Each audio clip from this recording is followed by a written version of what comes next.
Hi, this is Michelle with the Course Creator's Edge in the Monday segment called Strategic Monday, where we talk about what are the issues with today's course creator segment of the creator economy and how can we improve this? How can we get better results for our customers?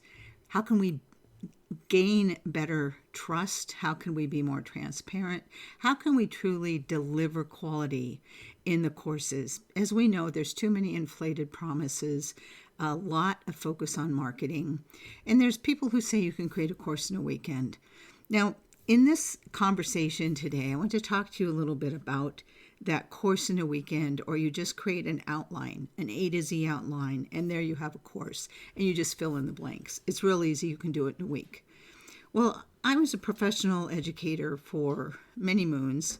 I was a teaching professor at the university level. I was a corporate trainer, and I've taught in several countries, and it's a challenge to create a quality course.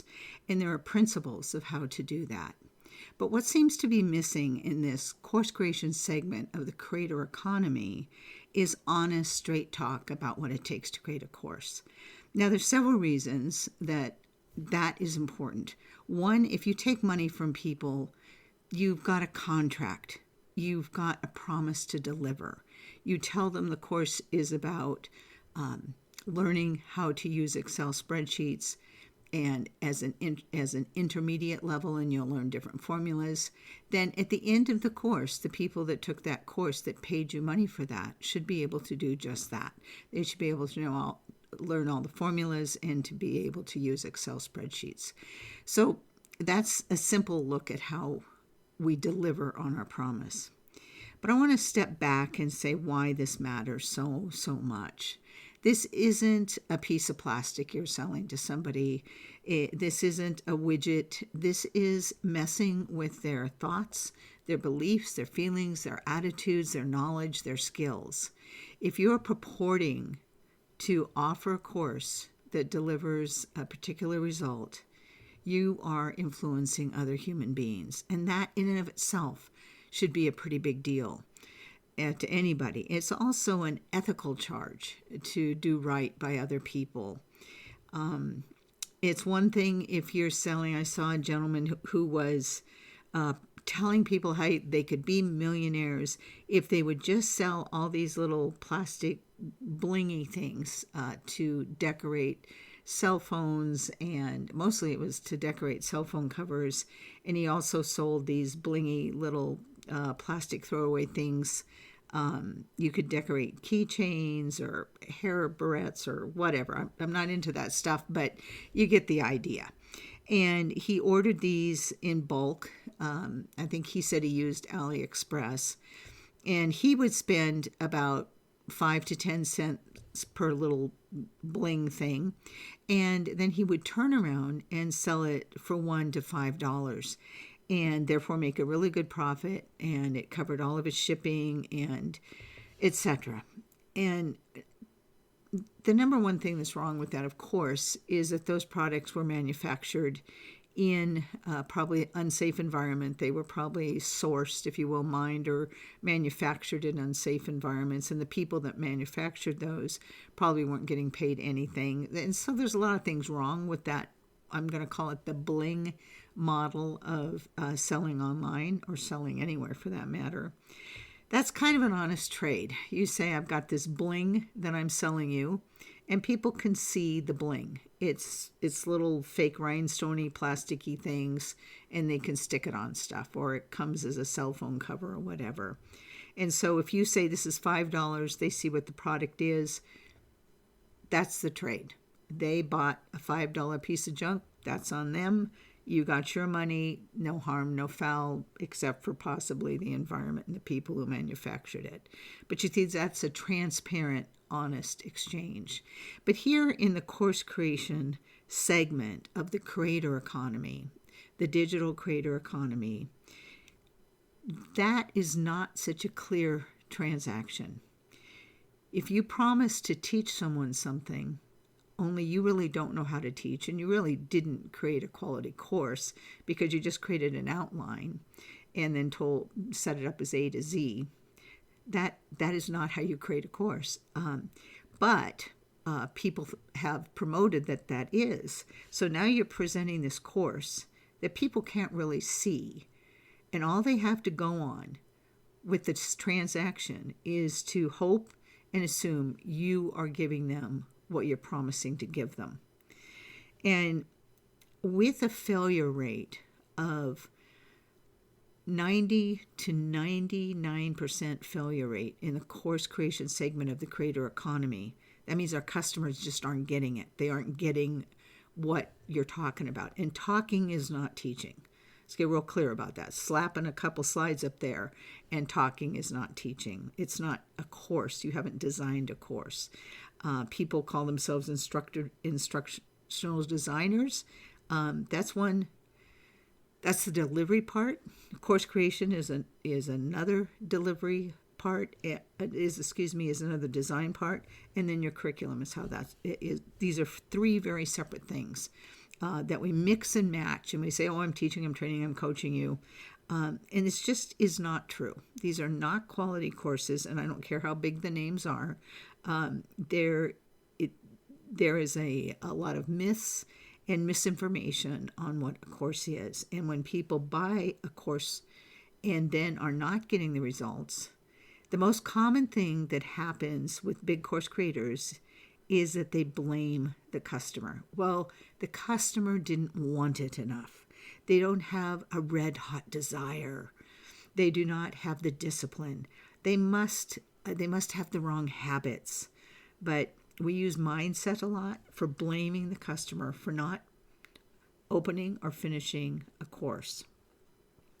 And there are reasons why people don't open a course.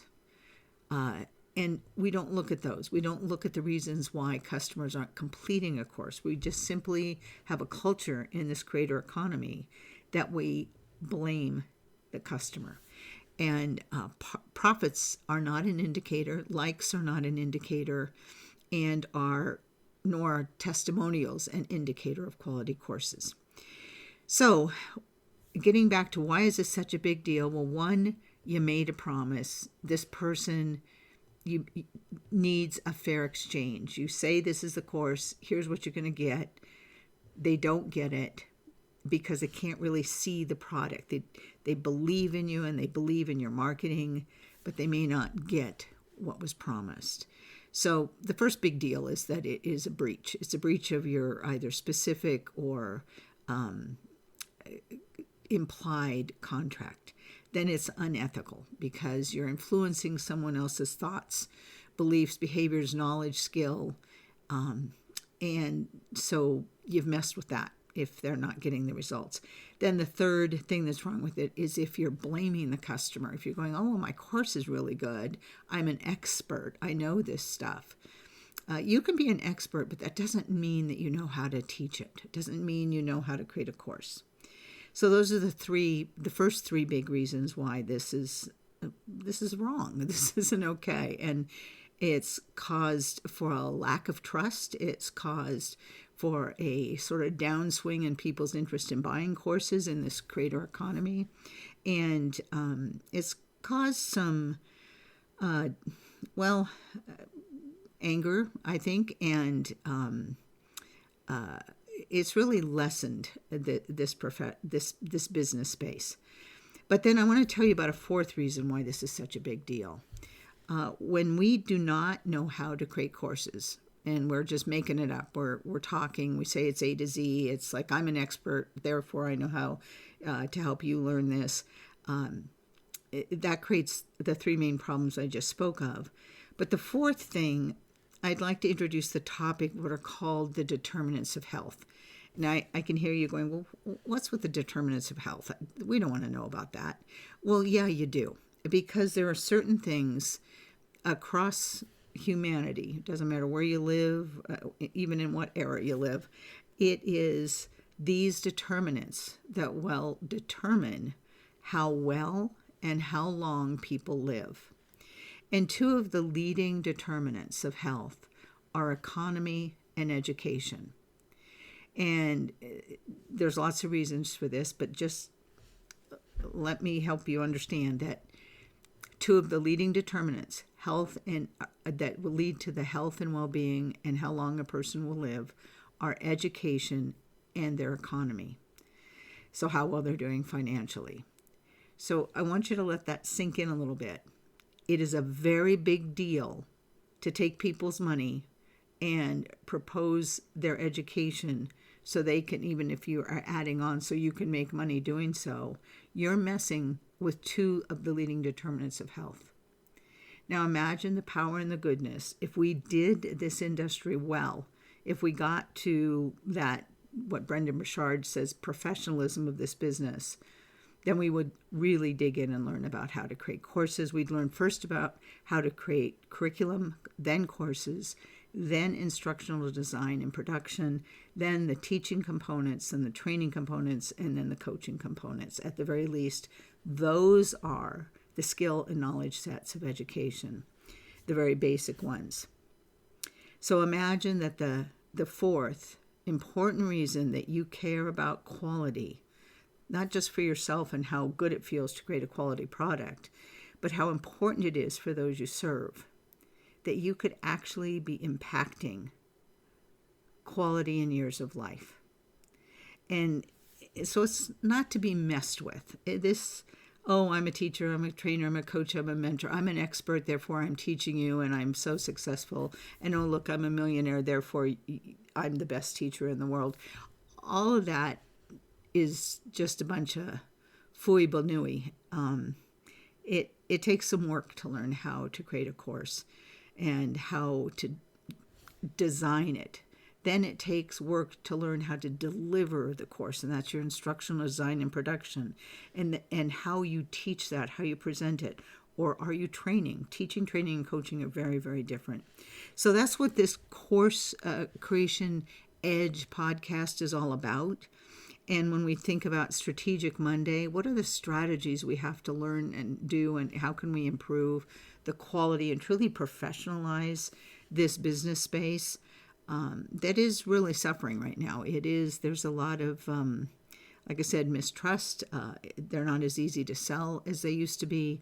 A lot of our customers are really savvy about the marketing, and people aren't getting results. They're talking to each other and they're saying, oh, don't take those courses, you won't get anywhere, whatever it may be. But we can do better. And if we start thinking of this truly strategically, and strategically could mean two things. It can be the strategies we choose. But when I'm talking about strategically professionalizing the course creation segment of the creator economy, then that means choosing the highest strategies, the best strategies. It's not just long-term, mid-range, or short-term planning. It is about studying it and understanding, doing some assessments and some reflection and saying, okay, what exactly are the very best strategy? What are the best practices? What are the standards? What are the guidelines here? What's the ethical imperative that we reach for? These are the things that lead to professionalism and where we can truly put some legs under that table. And so I hope if you join me in some more of the Course Creators Edge, either the Monday, Strategic Monday segment where we look at these kinds of strategies and thinking, or on Thursday, the segment for the Course Creators Edge is the Master's Way. And the Master's Way, we look at actually how you do stuff. What exactly is a curriculum, and what are the key components to it? How do you put in, how does that align with your value ladder? So there's many things we discuss in the Master's Way on Thursdays. But twice a week, this podcast looks at how do we professionalize these learning products that we're promoting? How do we do so ethically? And how do we do that thing where we're truly helping our customers as learners get the results that we promise, that we're taking money from them, and that we have our ethical standards and guidelines, and that we're actually providing that service to them that may contribute to the well-being and length of their life because they've been able to learn something. And it doesn't have to be a big something.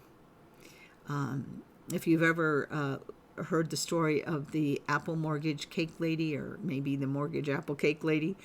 She learned how to make an apple cake from her grandmother.